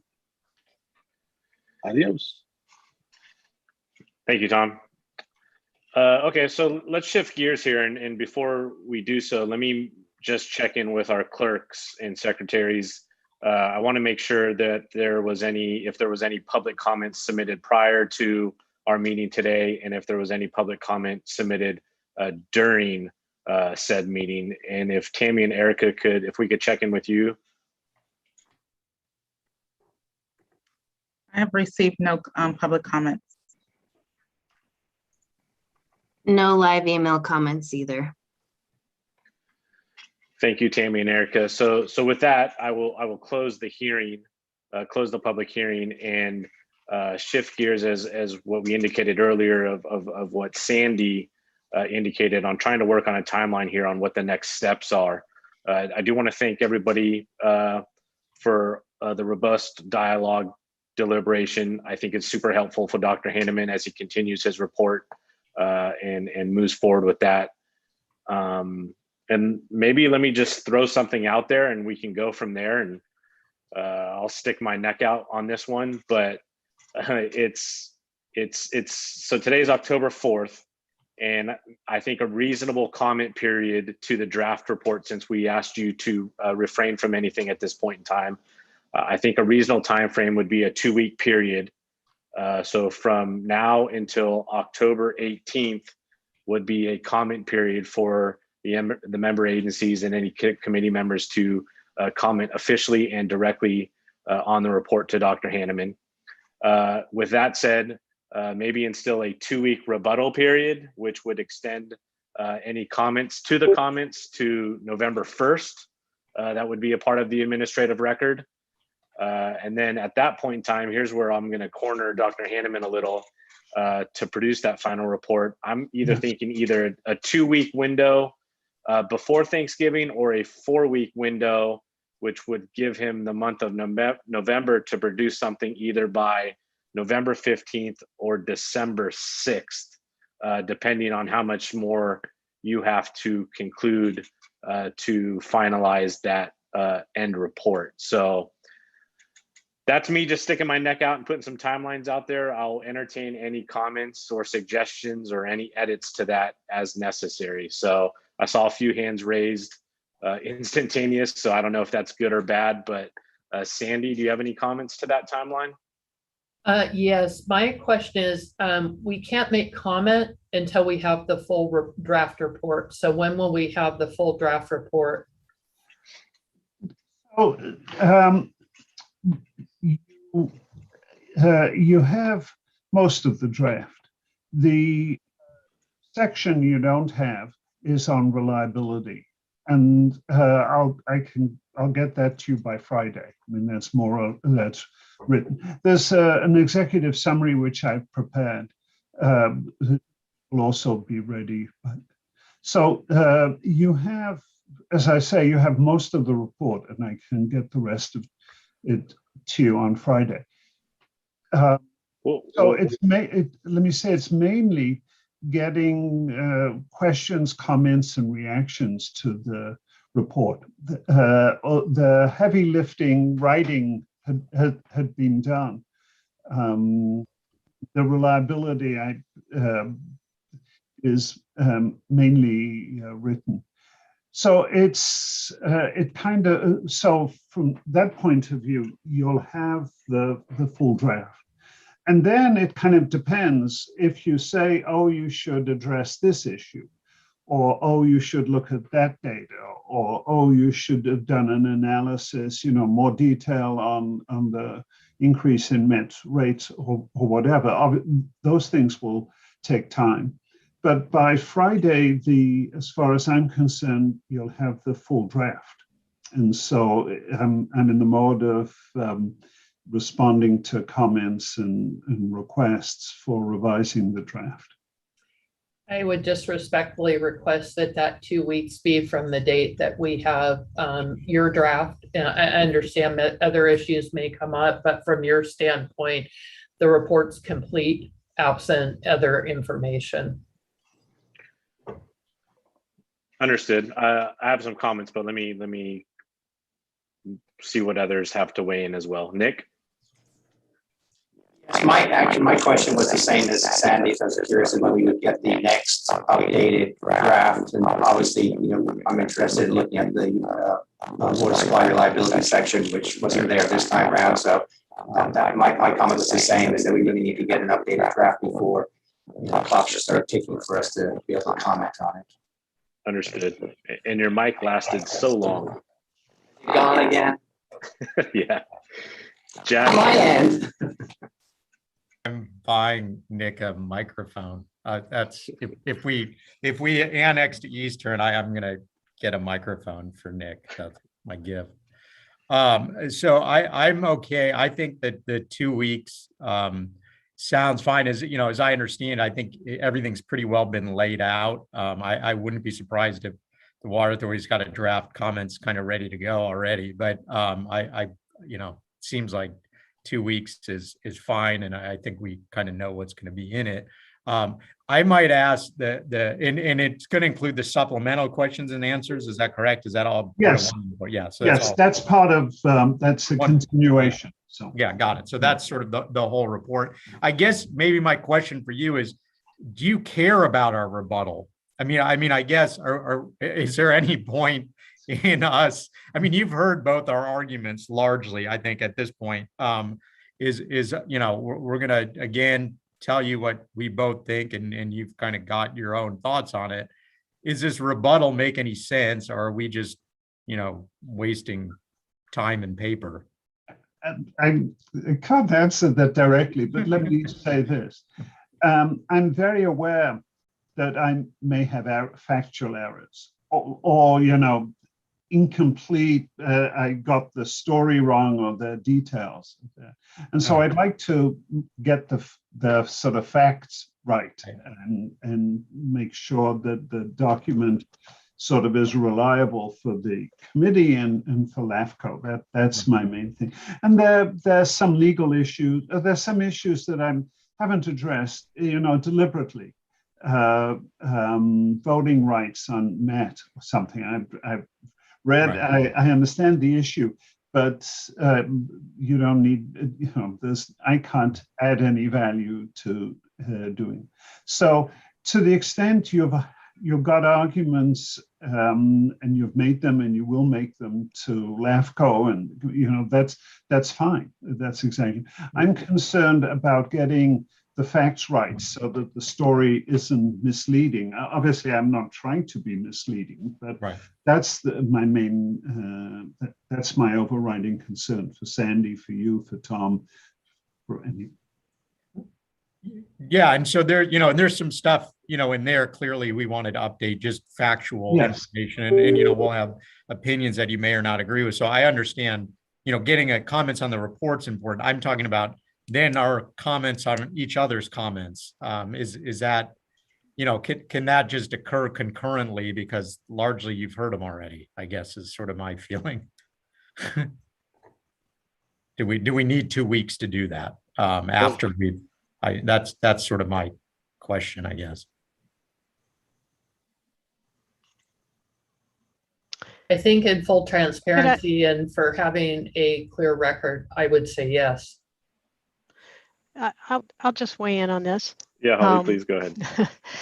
I do think it's important to have those regardless of what Dr. Hanneman does or does not do with them. As we heard from Brian, one of his comments earlier was he was interested in hearing suggestions or comments from the applicants and the water authority, because I don't want to misrepresent what he said, but he's like, while this may sound reasonable, he wanted to hear specifically from the parties, and this process sort of allows that to at least partially, if not fully, happen, so that not just Dr. Hanneman, but the full committee can weigh and consider the issues. And with that said, maybe I can re-engineer my timeline a little based on what I've heard.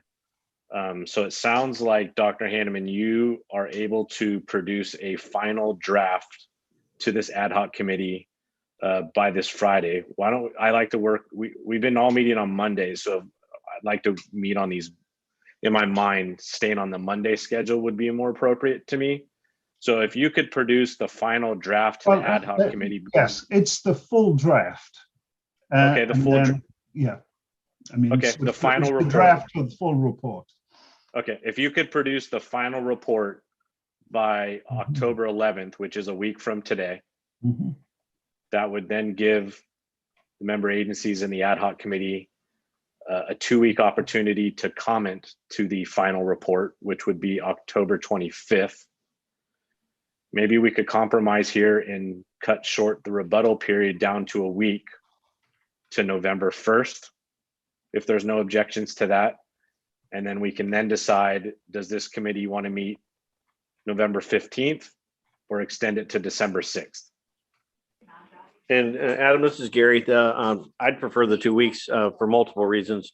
As I try to reach out and try to get input from some of the other agencies and individuals. But what I will commit to is that I would also make within that 2 weeks try to make the appointment if Keen's available with either Keen or staff within that same 2 weeks. So I'll get that out of the way too. Okay, well, if that's the consensus here, I'm more than happy to.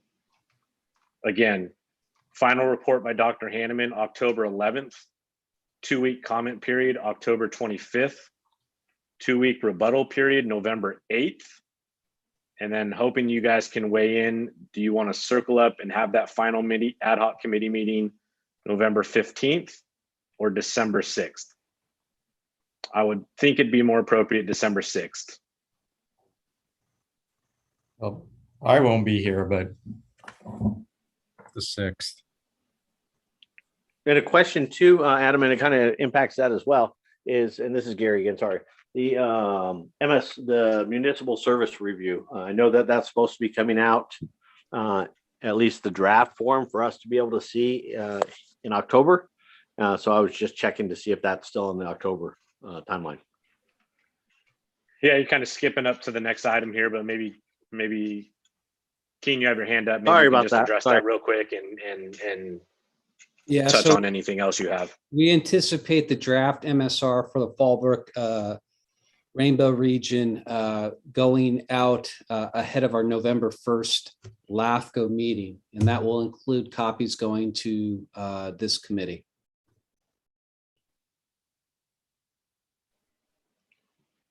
Jack, are you not here December 6th, just that day, that week? I'm gone that week and I will not be accessible. But November's great. I mean, we could do November 22nd, which is right before Thanksgiving. I don't know, that gets hairy with schedules. Sandy, do you have anything to add? Or we could do it December 13th. Which, if you go back to my original schedule way back 6 months ago, December 13th was my end date. So I'm looking at Keen and hoping he can nod his head in acceptance with that, if that's possible. No, that would be fine on our end. And that would also, perhaps, if we're meeting on December 13th, perhaps the week of November 15th, Adam, you and I and staff could do the tour and meet with individual members of this committee to get a feel for the auxiliary items that are germane to these three topics that Lydia and Brian have asked about. And then we can have a full agenda setting well in advance, so the whole committee understands the topics. Well, you know the three topics, but the side topics that we will want them to go on record, and again at the December 13th meeting. So the week of the 15th, we would set up meetings with all 10 of you. I think that's very doable. Okay, so Gary? Yep, and sorry to be consistent with this one, but with the municipal service review, that might prompt some questions in regards to this process. So that's the reason I was asking about that. So the sooner that we can get that would be helpful. And if we're going to have some of those meetings before we have a copy of the municipal service review, just as long as we have time to ask questions after we get that report. So that would be my biggest thing. Well, let me just, maybe we can cover the next item just by me making this comment about the municipal service review. So the service review certainly is going to have a baseline. Now I'm getting thrown off by our council's picture here, but nevertheless, the municipal service review is a baseline document to assess just not Fallbrook and Rainbow, but a couple of other special districts in the area. It will go to the commission in a draft format on November 1st. We are going to be accepting comments on that document all the way until we likely would take action on it, which won't be until the earliest January, probably whatever the first Monday of January. So, Gary, in terms of the ability to weigh in on that document, I kind of view it as a separate component to the ad hoc. Yes, the ad hoc has some relevant interest in that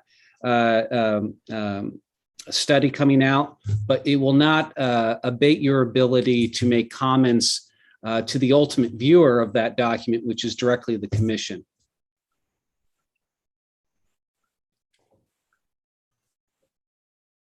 Perfect, that helps. Thank you. Thanks, Keen. Thanks, Gary. Jack? Yeah, I'm just trying to sort of, it'd be kind of good to understand this a little further.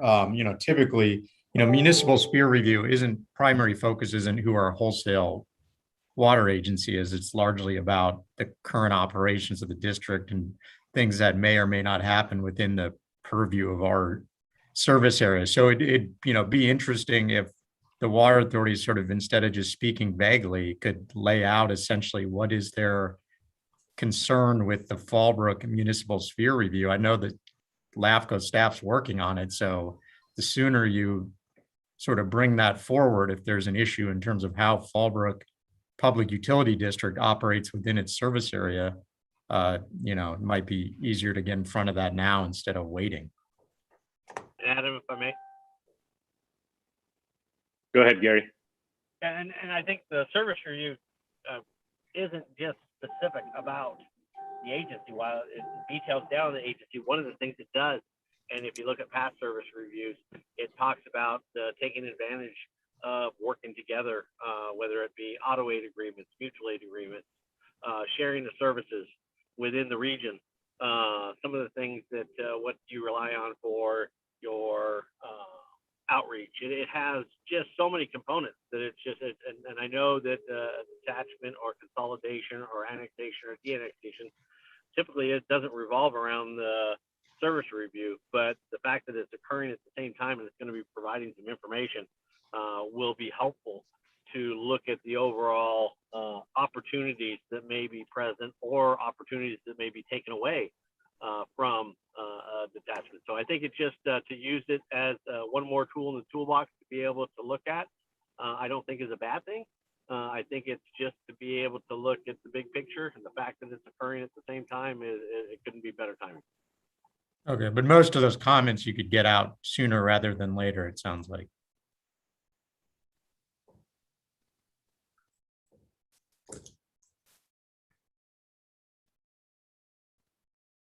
We will get the draft MSR out ahead of our November 1st meeting, and it will be a baseline document. And financial governance, those are all typical things that we look into it, and we'll go from there.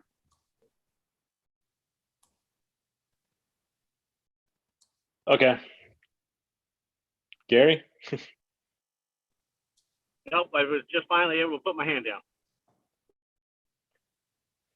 Okay, so let me just, for the reference of timeline, if I can just go over it one more time. Dr. Hanneman, you will provide the final report by next Monday, October 11th. There'll be a 2-week comment period that would end on October 25th, a 2-week rebuttal period ending November 8th. The week of November 15th, Keen and I will circle up with all the committee members individually to reach out with them and get their input. And then December 13th would be our final ad hoc committee meeting to provide a final recommendation and or comments or anything such as to the LAFCO commission as necessary. My final question would be, is there a preference to the 10 a.m. time slot or the 1:30 afternoon time slot that we had today? I'd prefer 10 a.m., but if there's any objections to anybody's calendars, if they can take a look. Jack? I'm just, what exactly are we doing at the December meeting? You know, exactly what is going to be or is that something we're going to kind of work out before then? But I'm just curious in terms of this group, what are we doing in December? Well, Keen, Keen, go ahead. Yeah, so we're going to ask the committee members, all 10 of you, to go on the record specific to the 3 topics in how Dr. Hanneman has concluded on them, right? Is there a significant difference in reliability of the water supplies between the 2 wholesalers? Are the rate impacts that Dr. Hanneman comes up based on sound assumptions and appear to be, reasonable in their conclusions? And third, is a departure fee warranted? And if so, whatever Dr. Hanneman suggests, is there either a preference and or an alternative that makes sense? Okay, thanks. Thanks, Keen. Okay, so I think that sums and concludes everything with that item. And I know there's a few committee members that peeled off. So what I will do tomorrow is send out an email with those dates so that everybody has them on record. And if everybody could calendarize that, that would be very appreciative. So with that said, we are a little over our 2-hour window. I think we can just, I think we can skip through the next 2 items. Items 5C. Do you have anything more to add, Keen, or what you mentioned? I'm good. I'm good. Thank you, Adam. And then for 5D is basically what we just discussed with the upcoming schedule and calendar for this committee. So that concludes that item as well. So with that said, I won't take up any more of your time. I really appreciate you guys being here this afternoon. Dr. Hanneman, thank you so much. And I'm always available if there's any communication needed from now and into the future. So please don't hesitate to reach out. So at this point in time, at 3:36, October 4th, this meeting is adjourned. Thank you.